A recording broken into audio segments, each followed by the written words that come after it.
Hey, what's going on, everybody? Paul Turney here from the discipleproject.net. So glad to be with you today. If you don't know who I am Paul Turner, and I happen to do this thing called the Disciple Project, where I help facilitate discipleship process in the action of doing. And so I like to call it raising up a new generation of doers, because I think that's what discipleship is about. It's not just about raising up a generation of learners, but a generation of doers. And so if you want more information about that, you can always go to the website there, and you can get access to all kinds of things: newsletter, there are videos there, blog posts. I got almost a little over 1,400 blog posts there about youth ministry. Podcast is available there, youth ministry stores there, all those things are there. So if you want to check out more about the ministry, you're welcome to do so. And if you are brand new, by the way, to the channel, first of all, I want to thank you for being here. If you're not a subscriber yet, be sure to go ahead and click all the things. All the things. Be sure to subscribe. Be sure to hit that like button, and be sure to click the bell icon so you know when I go live. Because that's, my thing on Wednesdays right now. 8 a.m. usually in the morning. I have usually prayer in the morning. Today was a little bit later today. But I have prayer Wednesday morning for your youth ministry, your church. And then in the later morning, I have office hours where I answer your questions. So speaking of that, if you have any questions, youth ministry questions, you can go ahead and put them in the chat over there. I'll be answering questions here. I usually answer 3 questions every week. So like I said, if you have a question, you're welcome to go ahead and drop it down in the chat. Or if you're watching this later on, go ahead and drop it down in the comments. And that way I can answer your question for another video, another time I go live. All right. So those are the introductions there. I'm going to go ahead and get into today's questions. Like I said, if you have any questions, feel free to ask as I go here. Question number 1. What do you do when you have what do you do when you have uh, uh, I say overly religious, which is really not what I want to say. I want to say that what do you do when you have parents that are legalistic is probably what I want to say. So what do you do when you have legalistic parents in your youth ministry? And it's a good question, because I've had a few in mine, and my personality, if you haven't detected that, as nice as I am on camera most of the time, I am not one who um, will put up with it for the most part, with legalism. Now, there's a difference here. I think you have to judge based on the parents you have. Are these people of deep conviction, or are these people of deep control? Right? I think you have to determine that off the bat. Are these people just trying to live? Are these parents just trying to live their life, raise their kids in such a way out of a deep conviction, or are they using that um, that superior type of high-minded religiosity? Are they doing that to be able to control situations? And if you can discern, first of all, if it's conviction, then hang with them. You should love, by the way, you should love them no matter what. Okay. What I'm saying is that once you've discerned and said, okay, these parents are of deep religious conviction, they truly believe it, they believe it is scriptural, whatever that may be. The goal isn't to fight with them. The goal is to say, look, they have a conviction. It's not your conviction. It's not the conviction of the church or the youth ministry you lead or any of those things, but it's their conviction. And I think you have to respect convictions. If you discern then that it is control, that they're out to use that hyper religiosity, that hyper, uh, uh, you know, um, hardcore Pharisaical type of mentality to control the situation or to get things to go their way, then I think that's an entirely different thing. Uh, so I think right off the bat, if you're working with those kinds of parents, number 1, love them both, whether they're Pharisees or whether they're people of deep conviction. People of deep conviction are not necessarily Pharisees. People of deep conviction can have deep convictions and not push it off onto somebody else. Say, that's our conviction. We do this. We don't expect anybody else. In fact, Paul is pretty clear about this. Is look, if you do this, it is a sin to you. It is a deeply held personal conviction that says, look, it's a sin to me because if the Lord told me not to do it, then it's a sin unto me, right? So number one, love them. Number two, talk to your pastor. Make sure your pastor is in the loop when you know that you have, and it doesn't matter if it's if it's bothering you, then obviously you want to make sure your pastor knows, and you want to make sure that they have an idea of how you're feeling about it.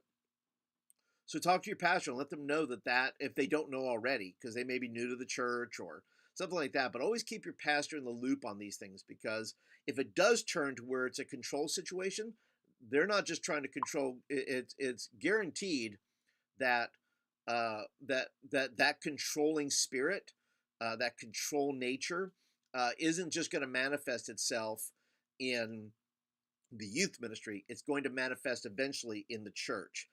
And then number three, I think you have to plan accordingly. If you have people of deep conviction who say, listen, we don't let our kids go to, swimming parties because we just don't believe in our kids wearing bathing suits or whatever that may be. Don't make a big deal about it. If you have and out of conviction, maybe you say, listen, I'm not going to do this because I have this one kid. I'm not going to make them feel separated because they're following the convictions of their parents. And it may not even be that kid's conviction. You can't do anything about that. That's the way their parents are raising them. And you got to let their parents raise them. And so, once again, it's not about isolating that kid. If they have adopted the conviction, then it's their conviction as well. If they have not, either way, I don't think it's a good look for us as youth pastors to separate them, like make a big deal about this new swimming party thing that you have going on, and then you're like, well, sorry for the rest of you that can't go. Keeping that in mind, keep that in consideration, and then plan accordingly to what you have. All right, let's see. Peter Hall, thank you, Peter Hall, for joining me today. Peter Hall has a question. What does youth ministry look like when majority of youth are in 1,000 sports all the time? What do you do? Is there a dynamic or philosophy that works? Yes, there is. It's called go after everybody else. Everybody's not in sports. The minority of people are in sports, right?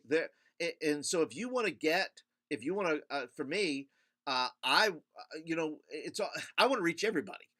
But if I'm having trouble holding on to sports centric kids, they're going to band camp. That's fine. They're going to, and that's not even a sport.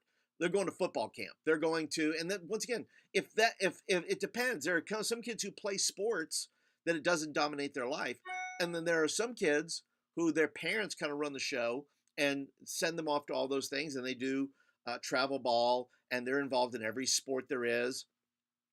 And I say, listen, if you really want to go after people, then go after people who don't play sports. Go after more nerdy kids, go after more weird kids, go after kids who have no plans, who have no desire to be in sports, but they want to do other things. And for the kids that you do have, for the students that you do have, I think you love them. I think you just love them like you love anybody else. And when they come by, treat it as a special occasion, right? They're here, and welcome them. Don't say, I'm one who would say things like, I'd walk up and say, oh, hey there, what's your name again? That kind of stupid stuff that I don't do anymore. But I would do that just to be snarky or sarcastic, and it's really not helpful or useful, because if a student picks up on that, then they're like, oh, well, my youth pastor just wants to be a jerk face, and I don't feel like showing up here anymore. So philosophy-wise, my goal isn't to make kids do less sports. It's to honor the time they are given, because ultimately their parents are going to be responsible for this. I'm not responsible for them playing ball. I'm not responsible for all that. What I am responsible for, though, is creating programs that aren't junky. Because can I tell you something? There's a lot of kids who play sports and do that. That's fine. But you know what? It's because maybe sometimes they're like, listen, I'm going to play sports because really there's nothing to rival that. And so I think an excellent youth ministry program that's done with excellence is hard to miss. Kids who are tired after basketball practice and they're going to show up maybe 15, 20 minutes late for service. They're going to do that not because out of just necessarily religious commitment, but because it's a well done program and they feel extremely loved. They don't want to miss a loving community of people. If the youth pastor or the group or whatever holds athletes uh, arm's distance, well, then it makes them easier to drop out. And so I just think you have to look at all the factors, look at the kids that you're working with, the parents. I don't think it's our objective as youth pastors to change kids who play sports. They play sports. No, half of them are not. I mean, 99% of them are not getting a scholarship. They're not, but listen, we pick on athletes, but there are also other dynamics there. There's people who are in drama, and there's people who are in choir or band or other things who there are various, but I think all our students have various things. And I think all we can do as youth pastors is that when a student shows up, regardless of how long they've been gone, regardless of how much they're involved or not involved, I think we can make our programs excellent. And I think we can always be welcoming so that we're giving them an experience that sports does not give them. We're giving them something dynamic that when they show up to a baseball field, yes, hitting a home run is great, catching a touchdown is great, but man, there's nothing better that when you're in a dry rut in your sport or things aren't going well there, I can always go to this youth group. I can always feel welcome here, regardless of what my commitment level has been. And so we're called to love these folks. We're called to love all the peoples, the athletes, the nerds, everybody. We just have to make sure that we're doing everything we can to minister to those students where they're at. And of course, in addition to those things, when you can, go to their games. Find a way to, can the youth ministry sponsor their end of the year sports luncheon and open up the church and say, we'll pay for it. Just bring your ball team in and we'll do luncheon. We'll do the lunch for them in our fellowship hall. Find a way to connect rather than make it a rivalry. Make it a way where, how can I do this? Does your team need a chaplain? I'd love to show up and just pray for your team. So I think there's multiple ways, Peter, that you can do it. I think there's multiple ways to look at it. I think we get frustrated, at least I know I have, where you get frustrated and it becomes a rivalry versus how can I welcome this kid in? How can I be consistent? How can I make a more excellent program that would cause a student to pause and say, do I want to do this or do I want to go on the missions trip? Do I want to do this or do I want to go to camp? Do I want to do this? Choices are hard, but students have to learn that they have to make those choices. But I've had kids give up sports events to go on retreats because they felt it was important. But I made sure that retreat was excellent. It wasn't janky. I didn't make them think, well, I could have been doing X. I could have been doing the other thing. I just make sure it's excellent in every way to honor them and their time and their commitment to be there, and then just love on them. So I hope, Peter, that answers your question. If you, anybody else in here, if you have a question, feel free to put it in the chat. I'm going to go on to, let's see, question number, let me go back. Yeah, let's go to question number 2. I think I said enough about question number 1. I'll leave it there. Question number 2, when is it time to move on?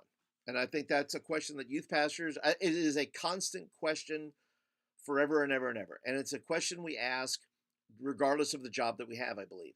I believe it is a question that we look at and say, okay, is it time to move on? It doesn't matter whether it's you're always called to what you're to do. I'm still doing youth ministry at, I'm going to be 55 next month, if you can believe that. But I'm still doing it part-time because I feel a certain calling to that. Now, my calling may not always be to the church I'm at because you eventually will say, maybe I've done all I can. And I would say this, and that goes to reasons. So let me give you the 3 reasons people start thinking about their calling, I think, or maybe 3 reasons that I think about my calling, because I've been in that transition before. Is it trouble? Is it burnout? Or is it completion? Is this a problem? Am I in a toxic church? Am I in a church that is just so messed up it doesn't even know how to do ministry? Is it really hard to work in? And most churches are, I would say, for the for the most part, just because you're trying to do your best. But there are those exclusive few that are toxic, problematic, making your job unbelievably difficult. And so you start thinking, well, should I leave here? Well, that's like saying this. Listen, I don't, it's like saying the house is on fire. Do I feel called to leave the house? My guess is yes. You don't need a special calling to leave a house that's on fire. Sometimes it's just in your best interest to do so. And God and you don't. I don't think you need a special calling from God to leave, because I've heard it say from uh, um, a woman named Nicole who has a new book coming out called Raise to Stay, says that loyalty is not a spiritual gift. Loyalty is what we decide. We decide what we're going to be loyal to, who we're going to be loyal to, and then we check with the Lord and says, Lord, I can't be loyal to these people. I can't be on their team. It's affecting my heart. It's affecting my spirit. It's affecting those things, and I think you have to then weigh that out. So I think the first thing is it trouble? Are you considering leaving because it's just hard? And I would say this: just because it's hard doesn't mean you should leave. Sometimes the lessons I've learned based on loyalty, there's some places I should have never been that loyal to, but I did learn something. And so sometimes if it's hard, maybe there's something to be learned. And sometimes I think, myself included, maybe I left too soon because I didn't have time to work it out. I was young or stupid or impatient or any of those things. And so I think that if you're young, you should work through those issues and find out if it's their issues or your issues you're actually working through. Okay. And if it's your issues, then what is God saying to you? What is in this time of trouble? What is that trouble revealing about you? And if it's about you, then you got to fix or correct or submit it to the Lord or whatever you got to do with that.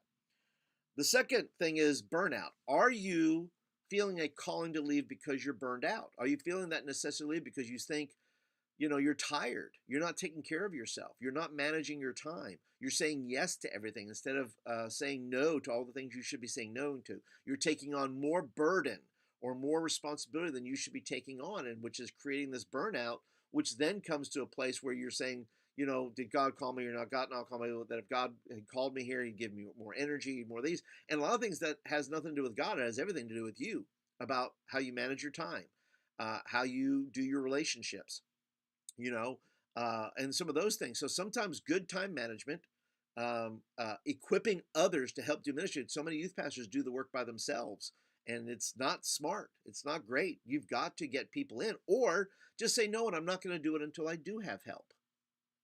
That's an option. That just don't do it. Just don't facilitate types of ministry that require you to exert all your energy. And if people won't jump on board and help you, then simply say, I'm not going to do it. I'm just going to wait until, and I'm going to pray people in, but so that we can facilitate this. And you let people know that's what we're going to do. So, when is it time to move on? Is it trouble, right? Is it burnout? Or I would say the third is it completion? So for me, it's been about, the last church I left I was there 8 years.